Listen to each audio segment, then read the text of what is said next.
오늘 하나님께서 우리에게 주시는 말씀은 누가복음 2장 1절로 15절입니다. 신약성경 89페이지 누가복음 2장 1절부터 15절까지 우리 다 같이 일어나셔서 한 절씩 교독하고 마지막 15절은 한 목소리로 같이 읽겠습니다. 그때 가이사 아구스도가 영을 내려 천하로 다 호족하라 하였으니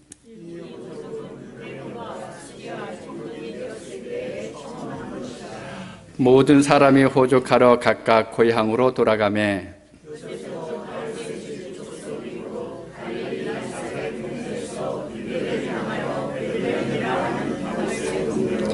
그 약혼한 마리아와 함께 호족하러 올라가니 마리아가 이미 잉태하였더라. 첫 아들을 낳아 강보로 싸서 구유에 누였으니 이는 여관에 있을 곳이 없음이러라.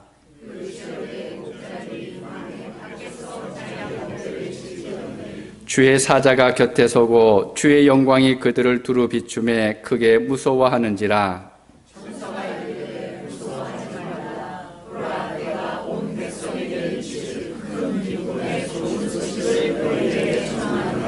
오늘 다윗의 동네에 너희를 위하여 구주가 나셨으니 곧 그리스도 주시니라.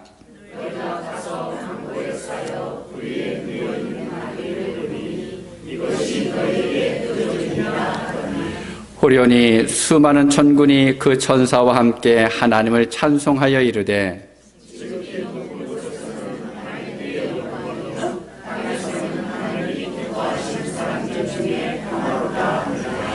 천사들이 떠나 하늘로 올라가니 목자가 서로 말하되 이제 베들레헴으로 가서 주께서 우리에게 알리신 바 이 이루어진 일을 보자 하고. 아멘.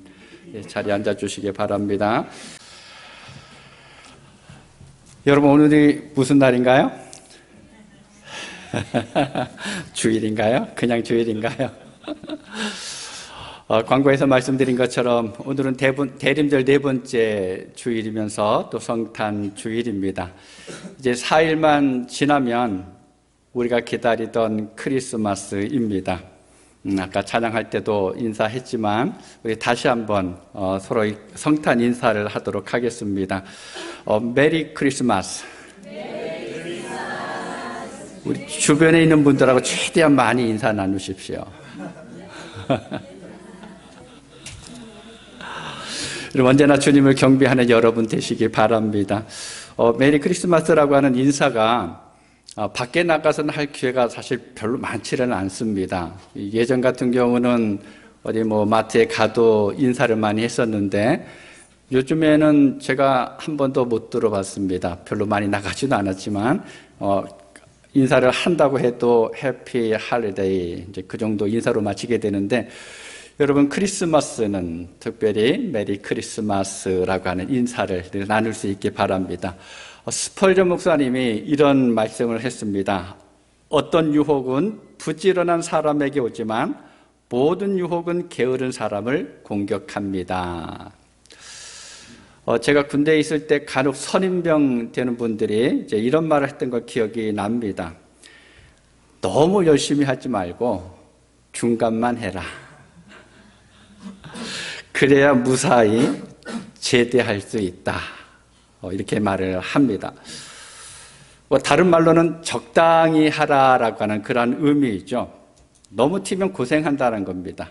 특별히 군대에서는 다른 사람들에 비해서 뛰어나면 일을 더 많이 시킨다라는 거예요. 그래서 고생하다가 군대 생활할 수 있으니까 그렇게 하지 말라라고 하는 의미입니다. 적당히 하세요. 무슨 의미입니까? 얼핏 들으면 나를 위해서 하는 말 같기도 한데, 그런데 이 말을 생각해 보면 부정적인 의미도 있습니다. 튀지 말라라는 것입니다. 너무 잘하든지 아니면 반대로 너무 못하든지 해서 사람들의 눈에 띄지 않을 정도로, 그러니까 중간 정도로만 하라라고 하는 의미가 담겨져 있습니다. 세상을 살아가면서는 큰 문제가 되지 않습니다. 흘러가는 대로 살아가도 별 지장이 없습니다. 그런데 신앙생활을 하면서 적당히 한다 그러면, 또 흐르는 대로 살아간다 그러면 위험해질 수도 있습니다. 그렇게 하는 것은 바로 영적 게으름에 해당이 됩니다. 여러분, 게으름이라고 하는 것은 신앙의 삶에서 유혹의 대상입니다. 그래서 내 안에 혹시 게으름이라고 하는 것이 생각이 난다 그러면 우리는 싸워야 합니다. 그 게으름을 싸워서 이겨야 합니다. 여러분, 아담과 하와가 하나님의 말씀에 불순종해서 죄를 저지른 것은 바로 생각의 게으름에서 시작이 됩니다. 사탄이 하와에게 툭 던진 말이었었죠. 던진 말이었는데 그것을 듣고 그것이 정말 하나님의 말씀에 맞는 것인지 하나님의 의도에 맞는 말인지를 생각하지를 않았다라는 것입니다. 그냥 눈에 보이는 대로 그 말을 듣고 나서 선악을 알게 하는 나무의 열매를 보니까 지금까지와는 다르게 보였죠. 그냥 눈에 보이는 대로 행동을 했습니다. 그리고 넘어졌습니다. 하나님과의 관계가 끊어지고 말았습니다. 현대를 감각의 시대다라고 이야기합니다. 깊이 생각하는 것을 하려고 하지 않습니다. AI가 나오면서부터 더 심해졌죠. 생각하는 것은 물론이고 배우는 것도 안 하려고 하고 또 기억하는 것도 하지 않으려고 합니다.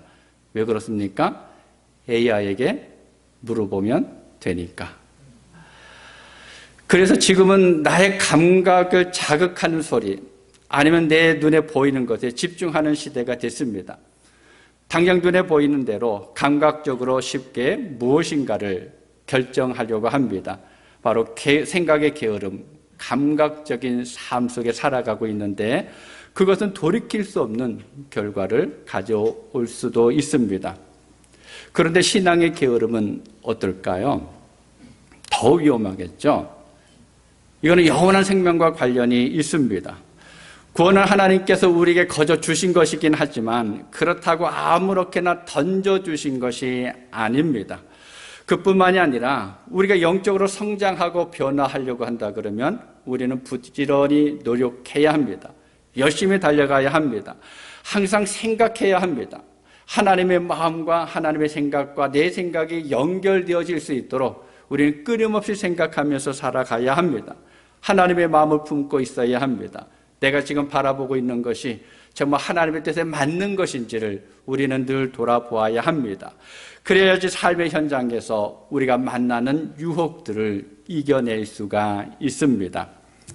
오늘은 하나님께서 사람의 몸을 입고 세상에 오신 것을 기억하고 감사하면서 드리는 성탄 주일입니다. 예수님께서 주시는 그 구원과 또 기쁨과 평화가 여러분과 여러분 가정에 늘 충만하기를 축복합니다. 그런데 궁금한 것이 있습니다. 성탄절, 크리스마스, 이런 무슨 날입니까? 뭐 하는 날이죠? 예수님의 생일이죠. 여러분, 정말 예수님의 생일이 맞을까요? 그렇다 그러면 그 성탄절의 주인공은 누구입니까? 당연히 예수님이십니다. 예수님의 성탄절의 주인공이 되어야 합니다. 그런데 많은 사람들이 이 성탄의 주인공을 예수님이 아니라 내가 주인공인 줄로 아는 이들이 있습니다. 그래서 예수님을 찾지 않습니다. 내가 좋으면 그만입니다. 그래서 크리스마스니까 성탄절인데 라고 말은 하기는 하는데 예수님께 감사하는 것이 아니라 나에게 집중하고 있는 이들이 의외로 많이 있습니다. 여러분, 예수님이 지금 어디에 계실까요? 부활하셔서 하늘로 올라가셨으니까 예수님께서 저 높은 하늘에 계실까요? 어디에 계십니까? 내 마음에 계십니다. 그뿐만 아니라 지금 이곳에 임재해 계십니다. 우리가 드리는 예배를 주님께서 받으십니다. 우리가 찬양하는 그 소리를 들으시고 주님이 너무 기뻐하십니다.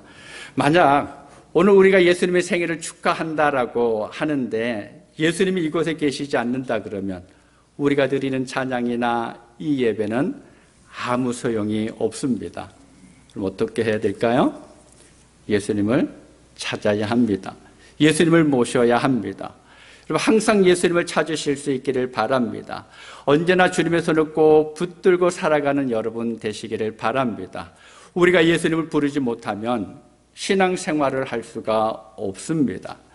예수님을 찾지도 않으면서 내 곁에 예수님이 계신지 안 계신지 아무런 관심이 없으면서 어떻게 그 예수님을 향해서 내 구주라고 우리가 고백할 수 있겠습니까? 예수님을 바라보지 않으면서 그럼 어떻게 예수님을 따라갈 수 있겠습니까? 늘 예수님을 바라보고 그 예수님과 함께하는 여러분 되시기를 바랍니다. 오늘 본문 5절부터 7절에 이렇게 기록합니다. 그 약혼한 마리아와 함께 호적하러 올라가니 마리아가 이미 잉태하였더라. 거기 있을 그때에 해산할 날이 차서 첫 아들을 낳아 강보로 싸서 구유에 뉘었으니 이는 여관에 있을 곳이 없음이러라. 로마의 첫 번째 황제인 가이사 아구스도가 인구 조사를 위해서 나라의 모든 사람에게 고향으로 가서 호적을 확인하라라고 명령을 내렸습니다. 그 명령을 따라서 갈릴리의 나사렛에 살고 있는 이 요셉 부부도 베들레헴으로 올라갔습니다. 아내 마리아는 이미 임신 중에 있었습니다. 베들레헴에 머무는 동안에 출산한 날이 다 차서 아기를 낳게 됐습니다. 그런데 문제는 들어갈 수 있는 여관이 없다라는 것입니다. 하는 수 없이 남의 집 헛간에 들어가서 아기를 낳아야 됐습니다. 갓 태어난 아이를 맨바닥에 누일 수가 없어서 구유를 가져다가 그 안에 아기를 뉘었습니다. 이 아이가 태어난 그날 밤에 유대 땅 베들레헴 들판에 한밤중에 천군과 천사들이 나타납니다. 낮 동안에 부지런히 들판에서 양에게 꼴을 먹이고 이제 밤이 돼서 그 양떼를 끌어다 우리 안에 놓고 겨우 누워서 눈을 붙이려고 하는데 그런데 갑자기 천군과 천사들이 나타납니다. 하늘이 환하게 밝게 빛이 납니다. 그것을 보고 목자들이 너무나 무서웠습니다. 두려워서 벌벌 떨고 있었습니다. 바로 그때 한 천사가 이야기합니다. 본문 10절부터 12절 우리 함께 읽도록 하겠습니다. 천사가 이르되 무서워하지 말라. 보라, 내가 온 백성에게 미칠 큰 기쁨의 좋은 소식을 너희에게 전하노라. 오늘 다윗의 동네에 너희를 위하여 구주가 나셨으니 곧 그리스도 주시니라. 너희가 가서 강보에 쌓여 구유에 뉘어 있는 아기를 보리니 이것이 너희에게 표적이니라 하더니, 그리고는 너무 놀라서 입을 다물지 못하고 쳐다만 보고 있는 이 목자들 앞에서 천군과 천사들이 큰 소리로 하나님을 찬송합니다. 우리 14절 함께 읽겠습니다.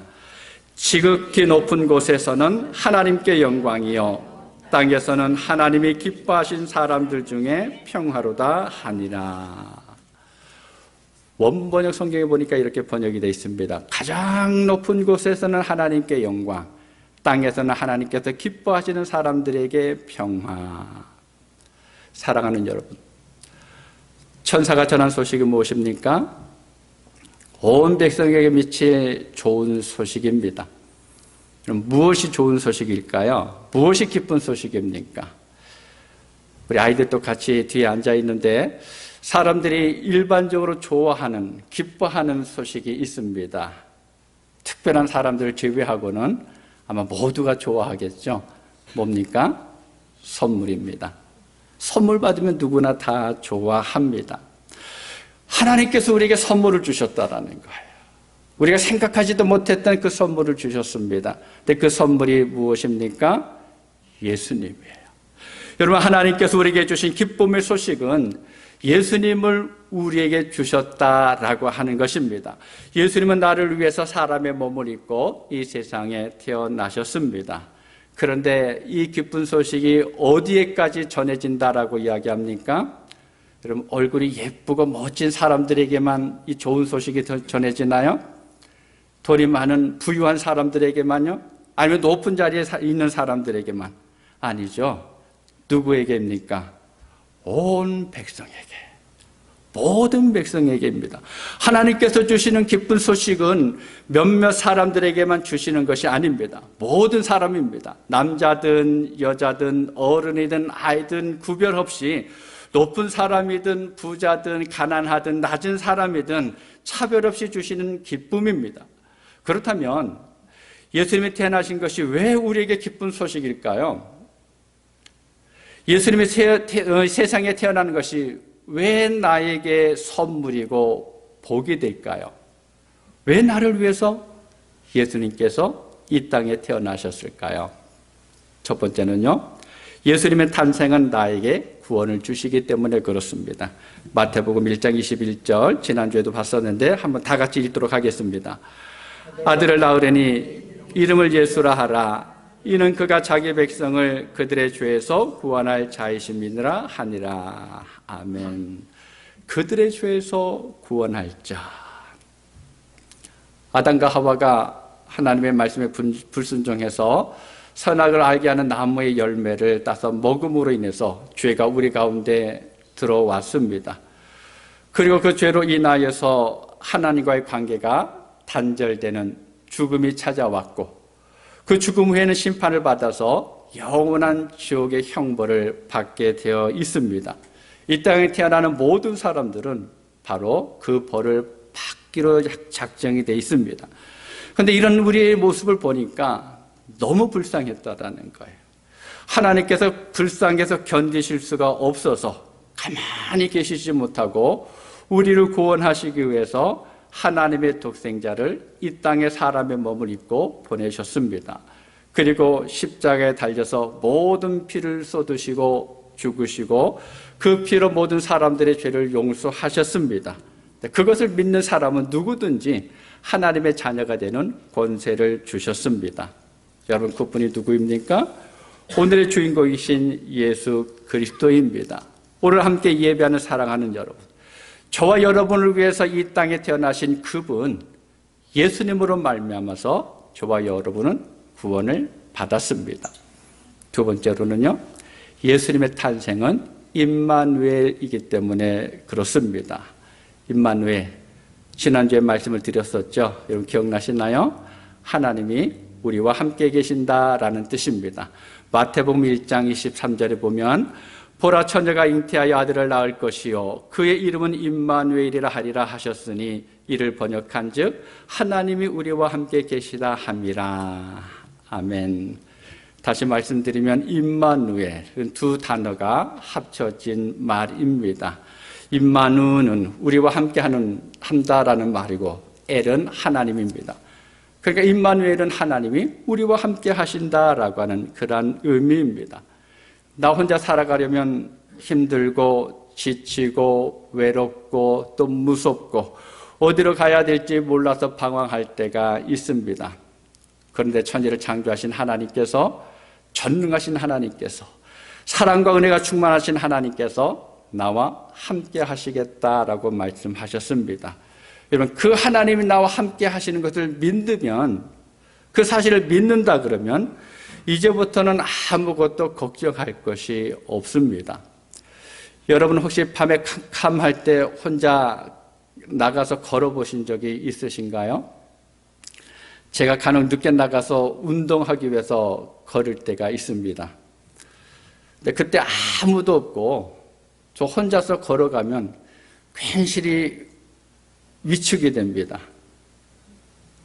내 안에서 뭔가가 좀 긴장이 되고 두려운 생각이 듭니다. 숲속을 걸어갈 때는 더 그렇습니다. 더 캄캄하니까. 그런데 앞에서 사람이 걸어온다든지 아니면 뒤에서 누군가 오는 소리가 들으면 그렇게 좋을 수가 없습니다. 아, 나 혼자 가는 게 아니구나 라고 하는 생각이 들면서 마음이 편안해집니다. 여러분 한번 생각해 보시기 바랍니다. 캄캄한 밤중에 전혀 모르는 사람이 지나가는 것 바라만 보아도 마음에 안심이 되고 누군가가 내 곁에 있어주면, 아니 두세 사람이 나와 함께 있어주기만 한다 그러면 모든 두려움이 사라지는데, 그런데 천지를 창조하신 하나님께서 나와 함께 하신다면 어떨까요? 임마누엘, 하나님이 우리와 함께 하십니다. 예수님은 나와 함께 하시기 위해서 이 땅에 오셨습니다. 그래서 기쁨이고 복입니다. 세 번째로는요, 예수님의 탄생은 나에게 기쁨이기 때문에 그렇습니다. 여러분, 누구와 함께 하느냐에 따라서 기분이 달라지죠. 어떤 사람은 옆에 있는 것만으로도 기분이 좋아지는 사람이 있습니다. 아무것도 하지 않아도 돼요. 그냥 가만히 옆에 앉아만 있어도 기분이 좋습니다. 즐거워집니다. 콧노래가 저절로 나오는 사람이 있습니다. 예수님이 바로 그렇습니다. 본문 10절을 우리 같이 읽도록 하겠습니다. 천사가 이르되 무서워하지 말라. 보라, 내가 온 백성에게 미칠 큰 기쁨의 좋은 소식을 너희에게 전하노라. 아멘. 예수님의 탄생은 그 자체로 우리에게 큰 기쁨을 주시는 놀라운 은혜입니다. 왜 그렇습니까? 우리를 구원하시고 우리와 함께 하시기 때문에 그렇습니다. 예수님이 내 삶 속에 들어와 계시기 때문에 그렇습니다. 요즘 많은 이들이 슬픔과 또 걱정과 근심과 절망 속에 살아가기도 합니다. 계절이 겨울로 접어들면서 감기나 독감이 유행하고 있습니다. 그것뿐만이 아니죠. 물가는 계속해서 올라가고 있고 일자리를 잃은 사람들이 이곳저곳에서 나타나고 있습니다. 그래서 경제적으로 어렵게 살아가고 있습니다. 또 정치적으로는 혼란한 가운데 있습니다. 사회 질서는 험악해져 가고 있고 도덕은 무너지고 있습니다. 이런 세상을 바라본다 그러면 우리 하루하루 살아가면서 기쁨이라고 하는 것을 찾아보기가 어렵습니다. 그런데 여러분, 시편 16편 11절을 보면 다윗이 이렇게 고백합니다.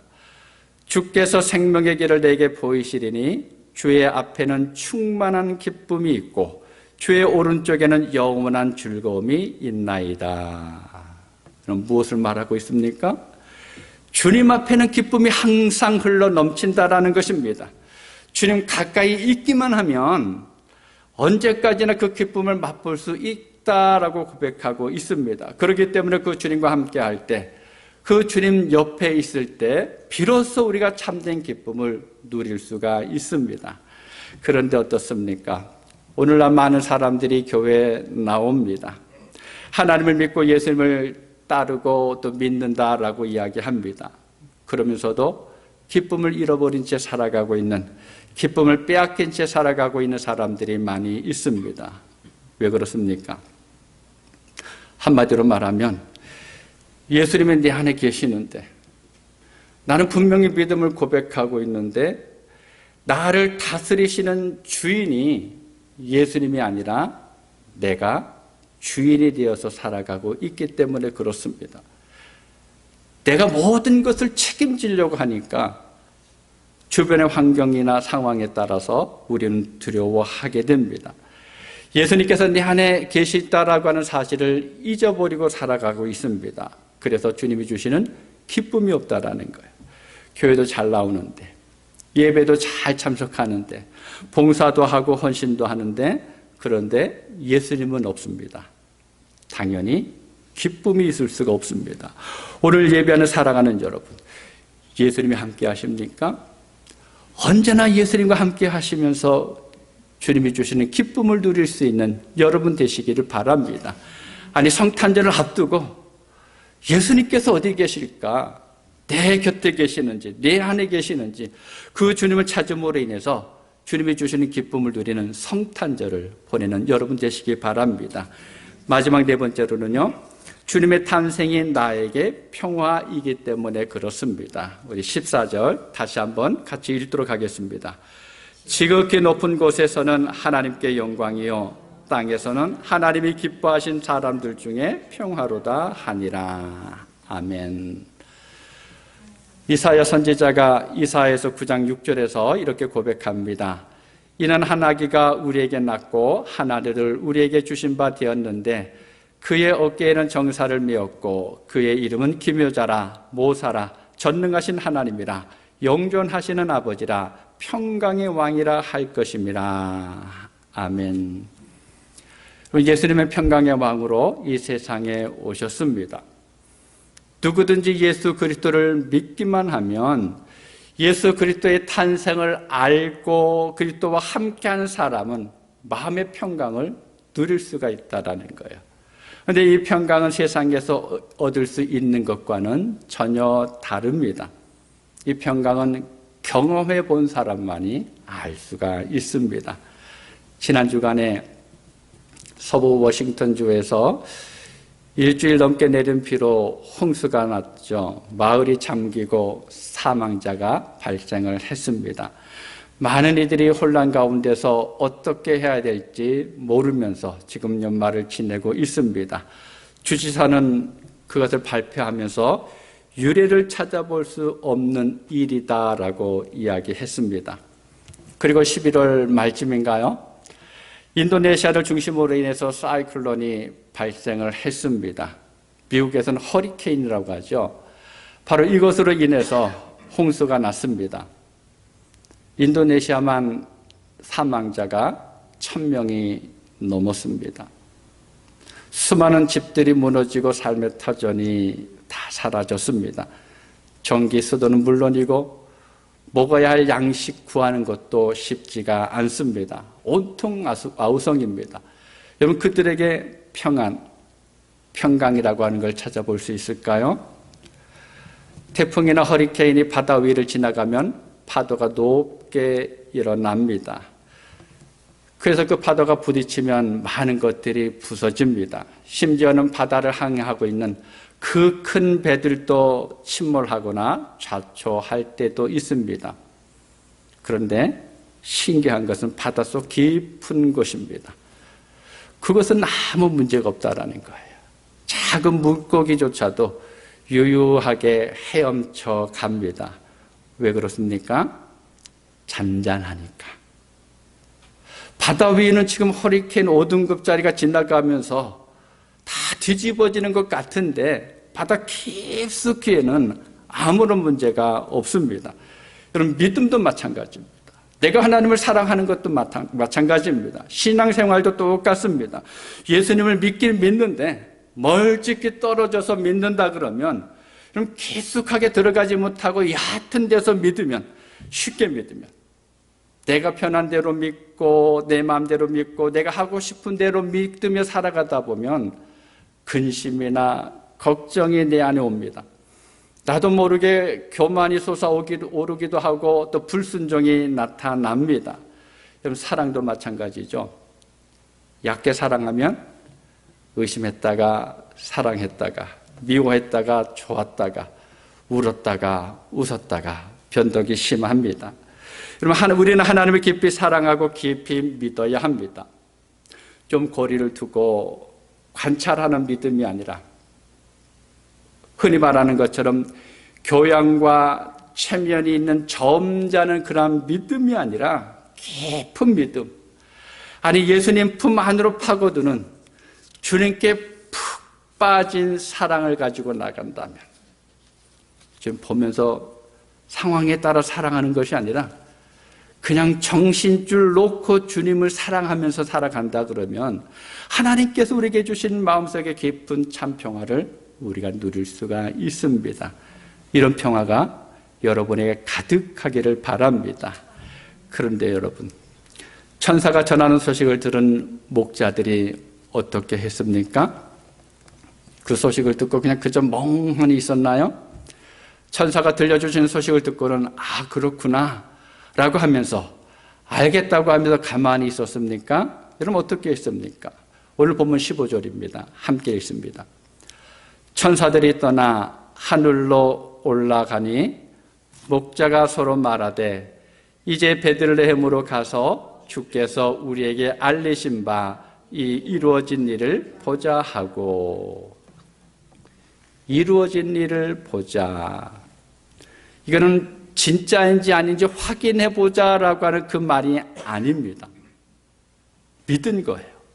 천사들이 전하신 소식을 믿고 현장으로 달려가서 나를 위해서 태어나신 분, 그 예수님을 한번 우리 눈으로 직접 보자 라고 하면서 달려간 것입니다. 여러분, 이것이 믿음입니다. 내가 알고 있는 것, 내가 생각하는 것, 내가 이해하는 것 물론 중요합니다. 꼭 필요합니다. 그러나 더 근본적인 것은 그렇지 않더라도, 내가 몰라도, 내가 이해되지 않더라도 그래도 하나님께서 말씀하신 것이기 때문에 믿는 것입니다. 그리고 움직이는 겁니다. 가사하게 예수님을 만난 것이 목자들에게 있어서는 더할 나위 없는 영광이었고 복이었습니다. 그래서 이들은 그 자리에 머무르지 않고 찬양하면서 삶의 현장으로 돌아갔습니다. 아마도 이들은 나를 위해서 태어나신 그분, 그 예수님을 만남은 이후에 지금까지의 삶과는 전혀 달랐을 것입니다. 아마 질적으로 엄청난 변화가 있었을 것입니다. 여러분에게도 그런 은혜가 있기를 소망합니다. 성탄절을 그냥 보내는 것이 아니라 나 때문에 주님께서 오셨구나, 나 때문에 태어나셨구나, 그 주님을 만남으로 인해서 여러분의 삶의 지금과는 전혀 다른 모습으로 나갈 수 있기 바랍니다. 사랑하는 여러분, 나를 위해서 그분이 태어나신 성탄, 큰 기쁨의 좋은 소식입니다. 1년에 한 번 있는 그냥 지나가는 절기가 아닙니다. 1년 중에 하루를 쉬라고 있는 그런 날이 아닙니다. 이번 성탄절을 보내면서 여러분 분명하게 기억하실 수 있기를 바랍니다. 주님의 오심은요, 하나님의 사랑입니다. 주님의 오심은 하나님의 은혜이고 하나님의 희생입니다. 주님의 오심은 영원히 죽었던 우리를 구원하시는 사건입니다. 주님의 오심은 하나님께서 우리와 함께 하시는 것입니다. 주님의 오심은 나에게 기쁨이 되는 평화의 사건입니다. 나를 위해서 태어나신 그분께 감사하는 성탄절을 보내면서 우리를 구원하시고 우리와 함께 하시면서 우리에게 기쁨과 평화를 주시는 하나님의 놀라운 복을 누리는 여러분 되실 수 있기를 바랍니다. 그래서 이 성탄절을 지내면서 이것이었구나, 이것이 하나님이 주시는 평화였구나 라고 하는 것을 경험하는 여러분 모두가 되시기를 예수님의 이름으로 축복합니다. 기도하겠습니다. 아버지 하나님 감사합니다. 주님께서 우리를 사랑하시고 날마다 우리와 동행하여 주시며 우리 모든 것들을 붙들어 주시는 은혜에 감사합니다. 특별히 주님께서 이 땅에 오신 것을 우리가 감사하면서 하나님 앞에 예배하였습니다.